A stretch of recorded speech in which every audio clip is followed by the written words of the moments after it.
Hello student, social विषयविद्या में आपका स्वागत है। आज हम 10th क्लास के जो बहुत ही महत्वपूर्ण इम्पोर्टेंट प्रश्न है हम उसे करेंगे। और हम पार्ट 1 कर चुके हैं एनसीईआरटी बेस्ड क्वेश्चन, और ये भी एनसीईआरटी बेस्ड ही हैं, तो अभ्यास की भी थोड़ा उसमें था, लेकिन ये एक्स्ट्रा अतिरिक्त और बहुत ही महत्वपूर्ण। तो पहले हम बहुवैकल्पिक प्रश्न करेंगे। ये जो हमारा चैप्टर 5 है, लोकतंत्र के परिणाम, जो 10th क्लास के, हम उसको कर रहे हैं। चलिए हमारा पहला प्रश्न देखते हैं कि लोकतंत्र के मूल्यांकन के लिहाज से कोई एक चीज़ लोकतांत्रिक व्यवस्थाओं के अनुरूप नहीं है। तो देखिए इसका आंसर यहाँ क्वेश्चन है और इसका आंसर है, इस तरह से देखते जाइए। और हमारा सेकंड क्वेश्चन है, लोकतांत्रिक व्यवस्था में राजनीतिक और सामाजिक असमानताओं के बारे में किए गए अध्ययन बताते हैं।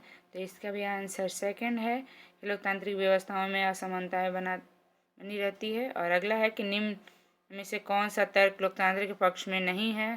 तो ये देखिए इसका आंसर फोर्थ है। और अगला प्रश्न हमारा है कि लोकतांत्रिक सरकार होती है। तो ये देखिए लोकतांत्रिक सरकार उपर्युक्त में से सभी। अगला प्रश्न देखिए, इसमें से सारे तो उस पर ध्यान मत दें। निम्न में से किस प्रकार की सरकार सबसे बेहतर मानी जाती है। तो लोकतंत्र है। और अगला प्रश्न है, निम्नलिखित लोकतांत्रिक व्यवस्थाओं में निम्न में से कौन सी विशेषताएं सब में पाई जाती है। तो आप देख सकते हैं इसमें से तीनों ऑप्शन फोर्थ ऑप्शन हो जाएगा। और हमारा सेवन्थ है कि निम्न में से कौन सी बात लोकतांत्रिक सरकार में नहीं पाई जाती है।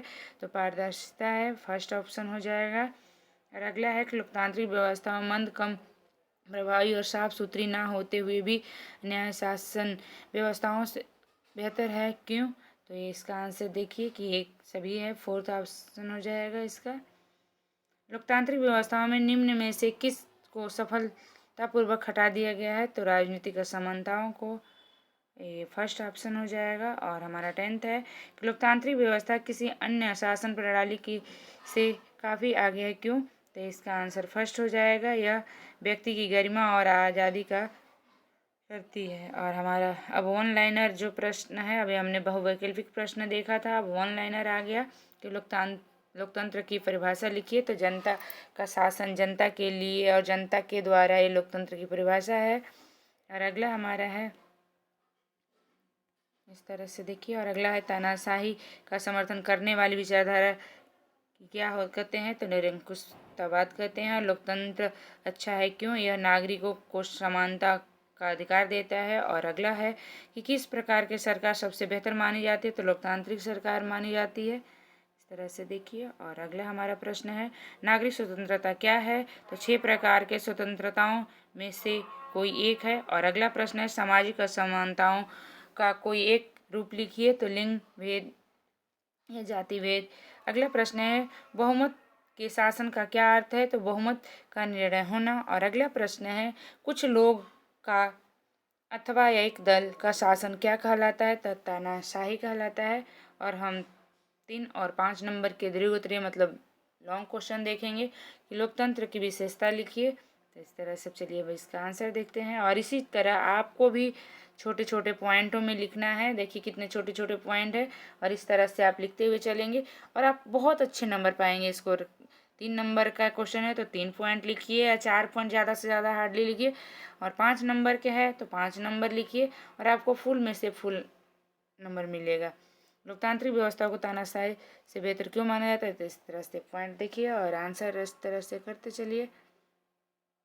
और हमारा थर्ड प्रश्न है, ये देखिए कि लोकतंत्र के सामाजिक परिणाम लिखिए। तो इस तरह से ये देखिए फोर्थ पॉइंट दिए हुए हैं, और एक कॉपी में ज़रूर नोट करिएगा। कॉपी में नोट करके ही आप याद कर सकते हैं एग्ज़ाम के टाइम, क्योंकि अभी हमारा प्री बोर्ड शुरू होने वाला है और उसके बाद फिर हमारा बोर्ड एग्ज़ाम शुरू होने वाला। तो आप अच्छा स्कोर करेंगे और इसे ज़रूर, क्योंकि बहुत सारे क्वेश्चन इसमें से आते हैं, तो आप अच्छे से एक बार रीड करके पढ़ लेंगे। कॉपी में नोटबुक में होगा तो हम आसानी से इसे पढ़ सकते हैं।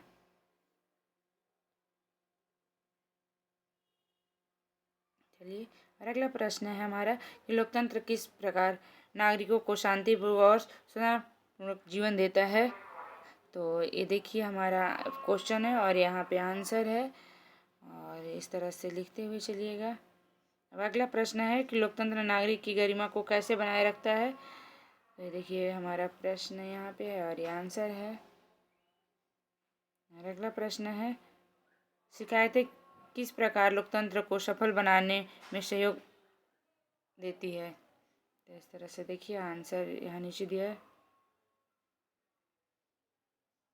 और अगला हमारा है कि लोकतंत्र के सिद्धांत को जीवन के सभी क्षेत्रों में कैसे लागू किया जा सकता है। तो ये देखिए हमारा प्रश्न और ये हमारा आंसर है।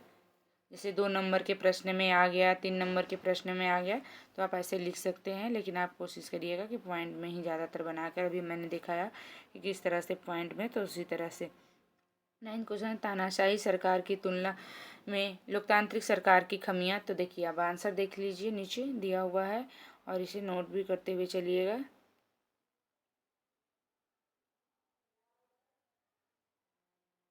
और अगला है कि लोकतंत्र की विशेषता लिखिए।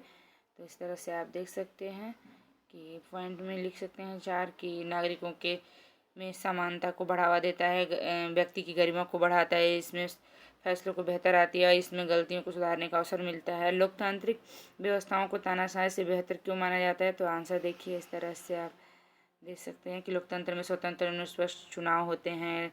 इस तरह से आप आंसर कर सकते हैं। पॉइंट में देखिए छोटे छोटे कितने पॉइंट हैं कि आपको ज़्यादा ये भी टफ भी नहीं लगेगा और इजीली आप याद भी कर लेंगे और एग्ज़ाम में अच्छे नंबर भी स्कोर करेंगे। इस तरह से, और जो भी देख रहे हैं, जो भी स्टूडेंट देख रहे हैं, जो भी बच्चे जहाँ से भी देख रहे हैं, वो ज़रूर इसे नोट करके अपने नोटबुक में रखें। और आगे आप किस तरह के सैम्पल पेपर चाहते हैं, या प्री बोर्ड से पहले या बोर्ड एग्ज़ाम से पहले कुछ और महत्वपूर्ण प्रश्न चाहते हैं, तो आप कमेंट करके हमें ज़रूर बताइएगा। मैं प्रोवाइड कराने की कोशिश करूँगी या उसी तरह का वीडियो नेक्स्ट लेकर आऊँगी। इस तरह से देखिए लोकतंत्र किस प्रकार के नागरिकों को शांतिपूर्वक और सद्भावनापूर्वक जीवन देती है। तो इस तरह से देखिए आंसर है। अगला है कि लोकतंत्र नागरिक को गरिमा को कैसे बढ़ाता है। देखिए लग रहा है हम रिपीटेड क्वेश्चन कर रहे हैं। हाँ शायद हमने क्वेश्चन कर चुके हैं। इस तरह से देखिए। धन्यवाद। नेक्स्ट वीडियो में हम जल्दी मिलेंगे।